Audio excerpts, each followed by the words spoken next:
Good evening, friends. Today, again, very warm welcome from me and my team at Reproductive Medicine Department, Bansal Hospital, Bhopal.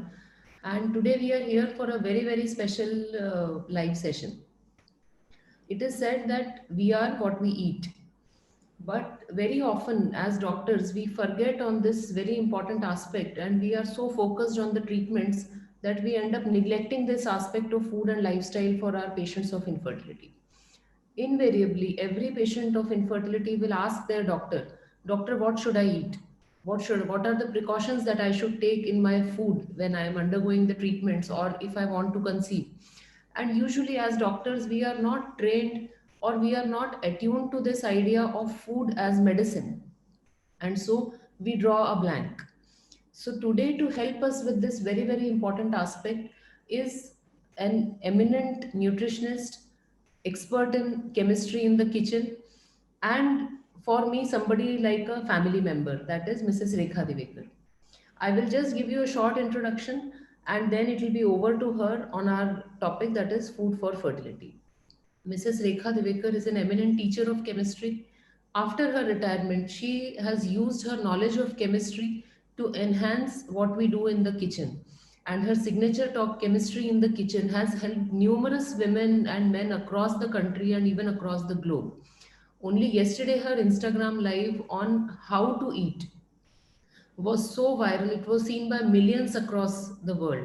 And so today we hope to get a lot of enlightenment from her on this very important topic of food for fertility, how to utilize the chemistry in the kitchen to boost our fertility, to prepare our bodies for the pregnancy that the woman is going to carry, and how to ensure that food is not a supplement for the treatment, but sometimes it can be a treatment in itself for people who are having problems in conceiving.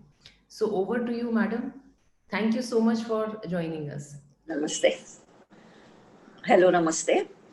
I'm really very happy, Dr. Priya, to talk on this particular topic because I know that no patient, no person will like to have treatment artificial pregnancy by IVF. Of course, it's a blessing for those who can't conceive. But I think that if some simple issues can be resolved by food, so it will be better because food is also medicine, as we say, or it is the ancient saying that food is also medicine. वो दवा की तरह ही काम करता है. So coming to the topic, fertility, food for fertility. So first of all, we have to understand that our diet only determines our fertility and even protection of the progeny. What we eat, as you said, is very important. And this is said in Upanishad that food is determining the fertility. And why it determines the fertility? Because our body should be able enough to carry new life. So that is why food is very important. Let us first say why these days infertility is more common. I mean, when we were young, if some woman misses her period, then it was obviously pregnancy. But nowadays it is not the case. Sometimes girl doesn't get periods for 2 months, 3 months, and still she is not pregnant. So this happens maybe because of the hormonal imbalance. So actually speaking, hormonal imbalance is the main reason for infertility, except for the reasons like blocking of fallopian tubes, etc., where you have to take the treatment. But otherwise, if it is due to hormonal imbalance, then I think it can be managed by food, and at least they should try for 1 year to conceive naturally by adopting certain lifestyle. So why this change has happened, why this hormonal imbalance is happening? So there are two reasons. One is pollution. Now the pollution is of three types. There is air pollution, then there is 1 minute. There is air pollution, then there is food pollution, and there is plastic pollution. So air pollution, what we see in Mumbai, Delhi, or even cities like Pune, they are facing this air pollution problem. I hope that in Bhopal it will be less, because it is declared as clean city number 2 in India. But still, there will be, of course, some type of air pollution, though the city is clean because of the increase in the vehicles, etc. So this air pollution, actually, it is not in our hands to manage. It will be the government's job to do. But we can, as citizens of India, we can we can raise our voice to do that by applying some means, like having only one number cars on the road, etc. Some type. So it is possible to some extent if we raise our voice. The second type is food pollution. Now, food pollution means what? Nowadays, to increase uh, whatever we are getting, we are adding lot of fertilizers and pesticides, and which is acting as pollution only. So what we have to do is we have to patronize small vendors rather than going to malls for vegetable food or fruits, anything, because you can just look at the vegetable and or fruit, and you can also notice that it is not something which is very natural, because you can see cabbage of such big size, or even lauki, which will be of this size, which is normally, if you are growing just by a natural fertilizer, then it will not be of that big size. And therefore you have to patronize small vendors and go to the nearby market, where you can get all the vegetables and fruits, whatever in our hands. Now, actually, if you just go a little outside the city, then you can also get many grains, pulses also. You can directly buy from the farmers. So, as far as possible, try to do this regarding if you want to avoid food pollution. Now, the third one is plastic pollution. Now, the plastic pollution is, we can't just think of it, how much plastic we are also ingesting in our stomach. It is not possible for me also to believe that we are actually ingesting plastic, which is almost equivalent to one credit card in, means in Western countries, they say in 1 month. Maybe in our country it is less, but we must be ingesting in 6 months, if not in 1 month. So if soil is covered with plastic, is it possible to grow a plant on it? It is not possible. Similarly, if our body is containing so much of microplastic, it is called as microplastic. So in our excreta also, now it has been found that there are a lot of molecules of microplastic. And therefore, this is becoming difficult. Exactly how it is, you can't say, but je pindi te brahmandi. That is what we say. And vice versa, je brahmandi te pindi. Matlab, whatever we are seeing outside, that is, if we cannot grow plant on a plastic, similarly, if we have a lot of plastic in our body in the form of microplastic molecules, then also it is not possible to conceive. And therefore, what is important is you should not use plastic in the kitchen. That is what I keep telling in my talks, which is my signature talk, Chemistry in the Kitchen. So avoid plastic completely in the kitchen. Especially many people, they keep water in the plastic bottles, or while taking a tiffin to the office, they will be carrying it in some form of plastic only. Anything liquid also, like say buttermilk or curry. And obviously, it will be containing some molecules which are called as xenoestrogens. And the xenoestrogens are similar to estrogens, and estrogen is a female, predominantly female hormone. So the body gets confused between xenoestrogen and estrogen, and that is why this problem arises. So avoid plastic. This will be the main pollution points. Then the another thing that is causing infertility is processed foods. Now what has happened is in everyone's, especially younger generation, on their mobile phone, there will be the app, food delivery app. I mean, just at the click of one finger, they will be getting full Khadya Mela in their kitchen, on their dining table. So they don't have to do anything, and everything is on the dining table, including, and obviously, outside food. And what you order from outside is normally pizza and pasta, some type of breads, and everything, in short, which will be junk, which is not giving nutrition. So if nutrition is less, now if once in a while, once in 1 month, if you order, it is okay. I don't say that you have to just go back and don't order at all, not like that. But at least I think that you should delete the app from the mobile. So once in a while, you can go to the restaurant and enjoy the food, but don't order at home, so that automatically then the frequency will be less.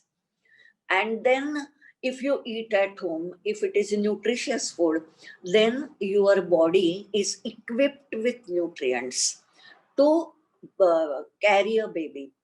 See, you are raising new life inside your body. So your body should be able enough, saksham honi chahiye aapke body uske liye. And therefore it is very necessary that you have to avoid processed and packaged foods.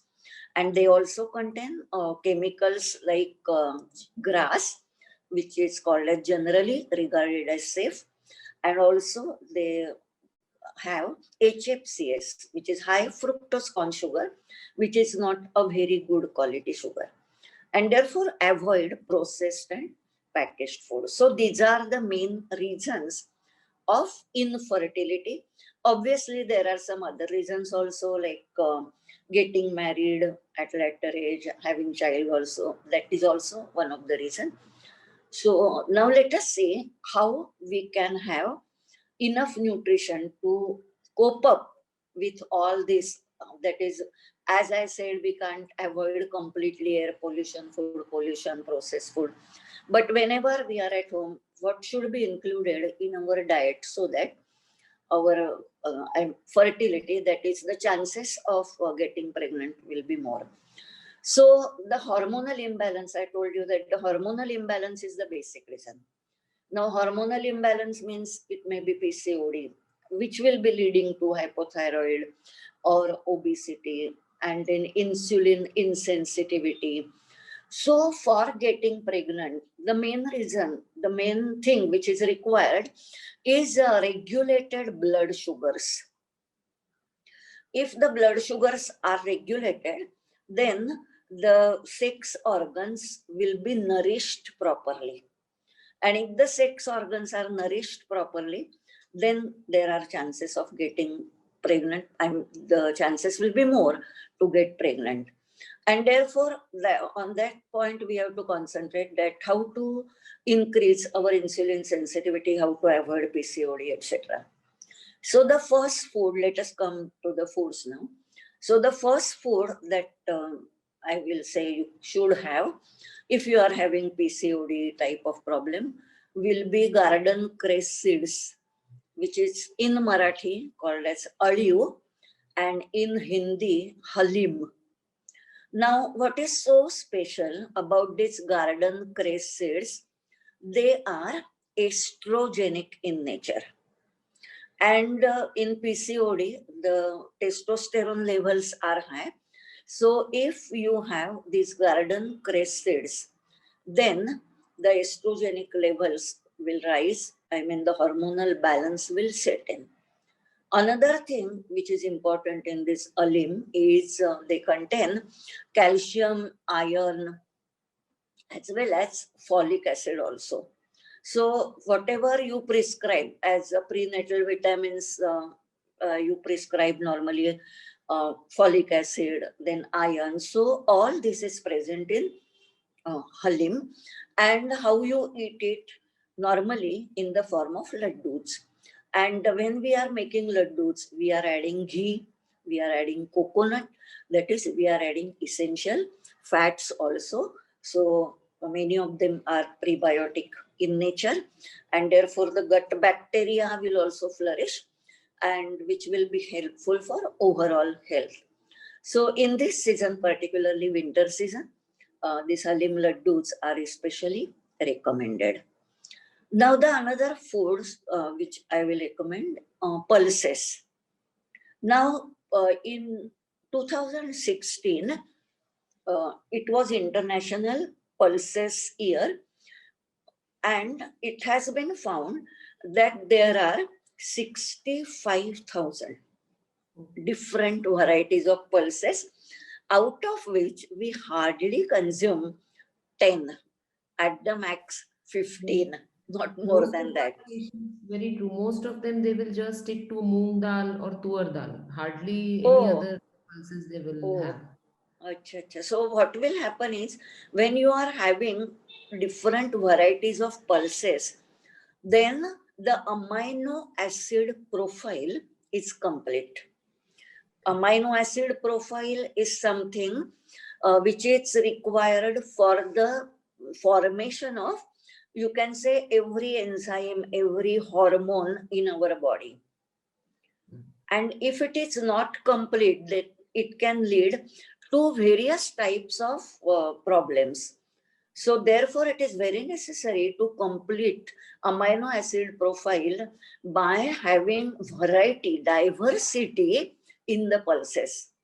Nowadays, see, what has happened is, one particular thing gets very famous, and like everyone wants to eat only that. For example, nowadays it is moog. So no doubt that moog is very good. It is very easy on digestion. It gives a lot of benefits to us.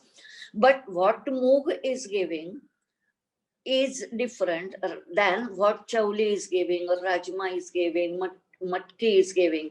So all these different varieties of pulses. Now say that moog is giving particular A, D, E amino acids. Then chauli may give F, G, Z amino acids. So like that, you should have your amino acid profile complete. There are 21 amino acids which are required for the formation of large number of proteins which are in our body. So from just 21 amino acids, you can get lakhs, about 3 lakhs of different varieties of proteins. It is just like from alphabets, how can we make lots of words which we don't know only how many words are there. In the same way, these amino acids are capable of forming lot of proteins. But then what is our duty is to provide the body with amino acids. And that is why we have to take different pulses. And see, in moog also you have black moog, green moog, brown moog. So varieties you can get in every particular type of dal or pulses also. So as far as possible, adopt that policy. Now in pulses again, udid is very important. Now see, overall India, udid is in use to a large extent.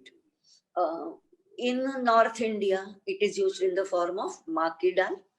In South India, it is almost daily used in the form of idli dosa.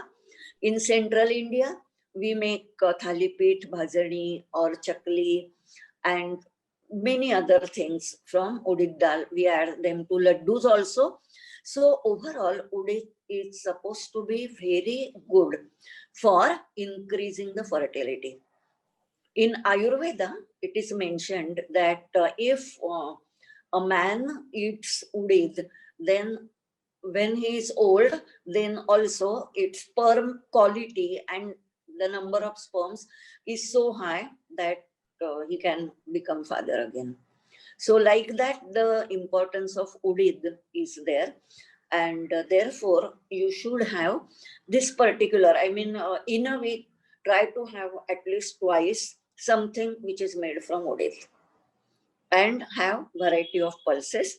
So due to variety of pulses, your again gut bacteria, they act as a prebiotic, and therefore B12 also increases, and the gut bacteria strength and diversity also increases. Okay, so this is regarding pulses.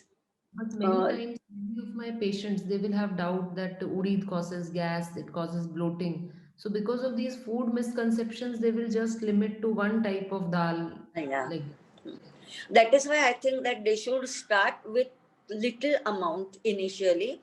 Frequency also can be less. Now, for example, see, udad, we are not make. I'm not asking you to make just dal out of udad. Yesterday only I talked about the proportions. See, carbohydrate to pulses or carbohydrate to protein, जो proportion है हमारे diet में, it should be 3:1 only.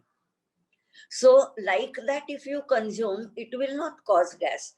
But if at all now I am telling because you should eat udid, if you just cook udid and make dal out of it and eat, then it may cause problem. So start with small quantity, start with lesser frequency, let your body gets adjusted, and then along with udad, as I said, daily, I mean in a week you can have at least 7 varieties. That is right. possible. So once a week, idli though I think everyone likes. So idli, dosa, that way they can eat. So at least they should be knowing this so that they can try and include in the diet. Right. Now next point is cereals.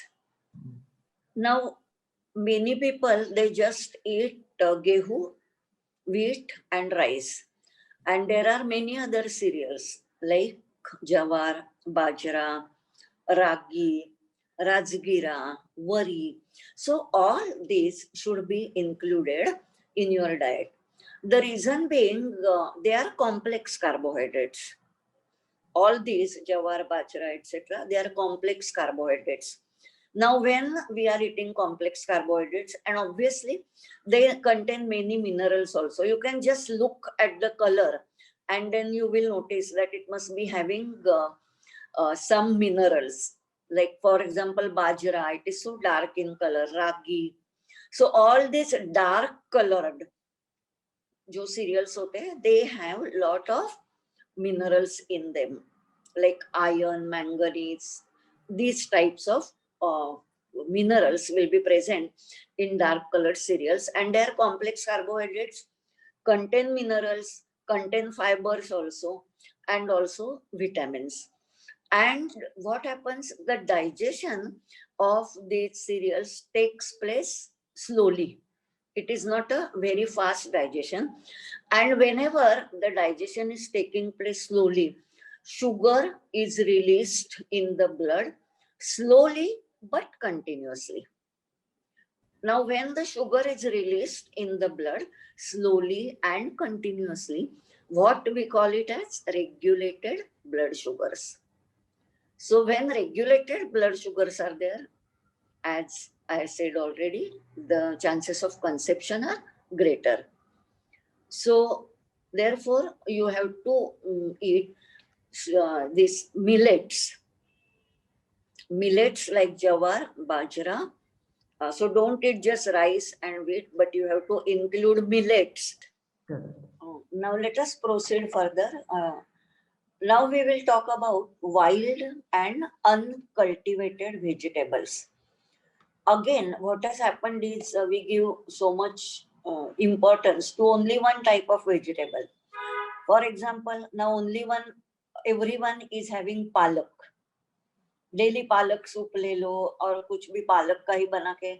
I know there are some people who have to eat palak on a daily basis, no matter what. Means it may be a rainy season, it may be summer, and palak is not available, but still they want to eat palak because they think that that is the only vegetable which will be giving them calcium, iron, etc. But it is such a misconception.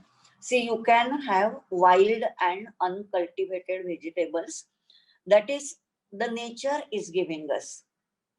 We are not growing it purposely. We are not sowing anything, but अपने आप जो उगता है, अपने आप जो आता है. For example, in rainy seasons, you get many green vegetables like this. Alu, that is colocasia in English, then fodshi, kale. There are many vegetables. I think the names, there are no English names also for these vegetables. But that is the ancient wisdom. For example, shevla. Have you heard about shevla? The shevla is one vegetable. If you eat it once in a year, you will get immunity for the whole year. That is what it is said. Now, see, nowadays we talk a lot about immunity because of this corona pandemic. But that is what I always tell in my talks on this particular corona pandemic, that immunity is not something that will be built overnight. It is not like pi halad ho gori, as we call in Marathi. Huh? You just have one day haldi doodh or apply halad to your body and you will become fair. It is not that case. Similarly, immunity is also not built overnight. You have to work for it. Sustain karni chahiye immunity bhi. So for that, what is important is wild and uncultivated vegetables you should be having. It has been found out that because of these vegetables which contain some micronutrients which may not be known till date, because this nutrition science is relatively new, but it has been observed that endometrial lining is better, it's strong if the lady is having these particular wild and uncultivated vegetables on regular basis. And if the endometrial lining is strong, then zygote can easily adhere to the endometrium. So the pregnancy becomes easy. So that is the importance of wild and uncultivated vegetables. Similarly, I can talk about neglected and underutilized species. Now, what are neglected and underutilized species? Again, there are certain things like white pumpkin. In Marathi, we call it as kohola, that big one, kohola, and something like kokum. That is also very important. Again, neglected and underutilized species. Even cashew fruit. Now, cashew fruit, everyone was throwing till date. Nowadays, it is known that it contains such high quantity of vitamin C and it is so much useful for keeping your oral health in good condition that it is now, but it is happening now that the big companies, food companies are buying those cashew fruits and again making them into the juices. That is, the good one is getting converted into again junk, because obviously the nutrition will be less. So all these are neglected and underutilized species. So we must include these in our diet.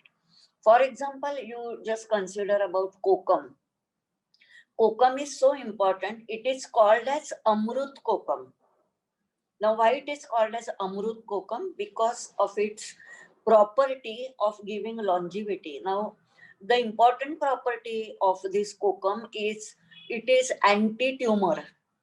It doesn't allow the tumors to grow. So, there are many ladies who are having these problems of having some growth in the uterus or in the ovaries. So that can be controlled by having this kokum. Similarly, there is kohola, which is white pumpkin. Now, what is the significance of white pumpkin? It is, again, it is supposed to be aphrodisiac and it is very important for fertility. And therefore, again, see, certain things are there which were used nationwide. Now, for example, kohola is very famous in North India in the form of petha. So it is one of the sweet dish which is actually a medicine. Right. So otherwise you will not find many sweet dishes which act like medicine. But this is one of the, I think it is the unique, we can say, that petha. Similarly, in South India, they add kohola or white pumpkin to sambar. Similarly, they also grate kohola and add it to dosa batter. And you will get nice fluffy dosas if you use this trick. And in Maharashtra or in Gujarat, central India basically, you will find that in villages it is grown on the roof of their houses, and it is regularly used as normal vegetable just like lauki. So include these neglected and underutilized. That is when you are not getting too many of them. There are certain berries also which are included in this type of foods, which you will get in summer. Something which is called as kusum. Then I think something which is called as balam kakdi or something like Palam that in papadi. Indore or Bhopal. So these are not popular also. So these are the varieties which are not very popular, but they are unique to your religion. Sorry, they are unique to your region. You should have them. Right. So that is the significance.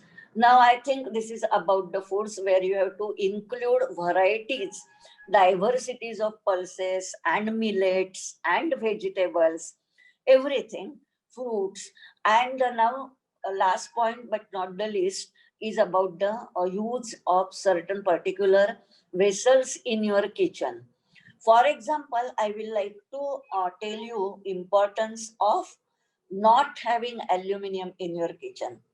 You have to just throw aluminum vessels or aluminum kadais from your kitchen. What is the reason? The reason is it displaces zinc from your body. Now, what are the importance of zinc mineral from the fertility point of view? It is the important component of the sperm.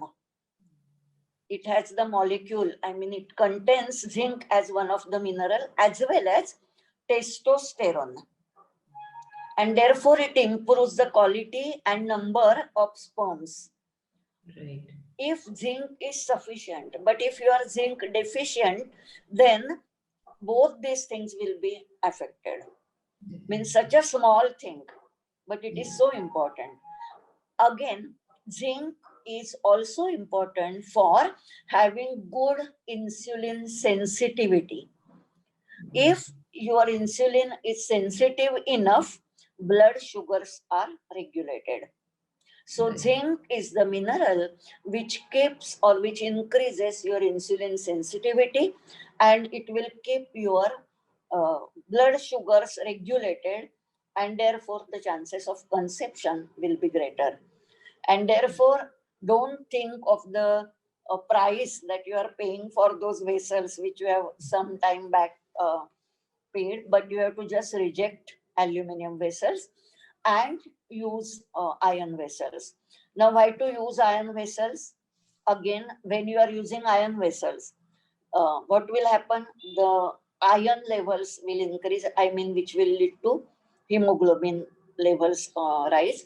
And when hemoglobin is up to the mark, then the nutrients will reach to each and every part of our body.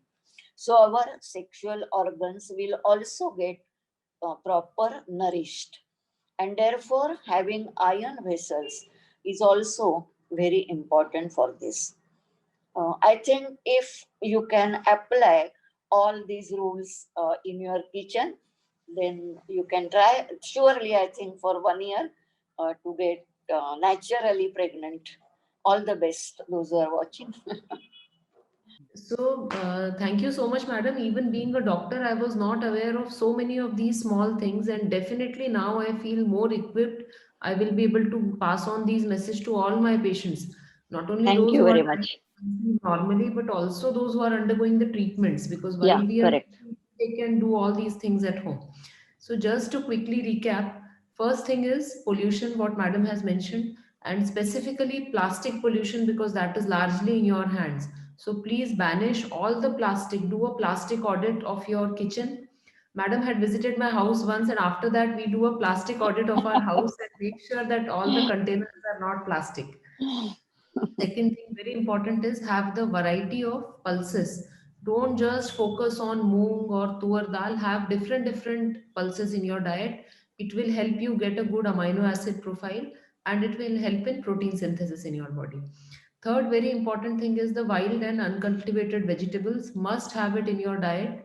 whatever is grown locally, maybe lal bhaji, maybe ambadi bhaji, whatever is available locally, don't neglect it and definitely have it in your food. Then very important is the cereals. So don't just focus on wheat and rice. Have the Millets, we can, millets are millets. also very important, definitely. And in our tradition in central India, we definitely make the bhakris of jwar, bajra. So this is in our tradition in this region. Similarly, every region will have the local Yeah, millet which is grown. So please yes, incorporate it in your diet.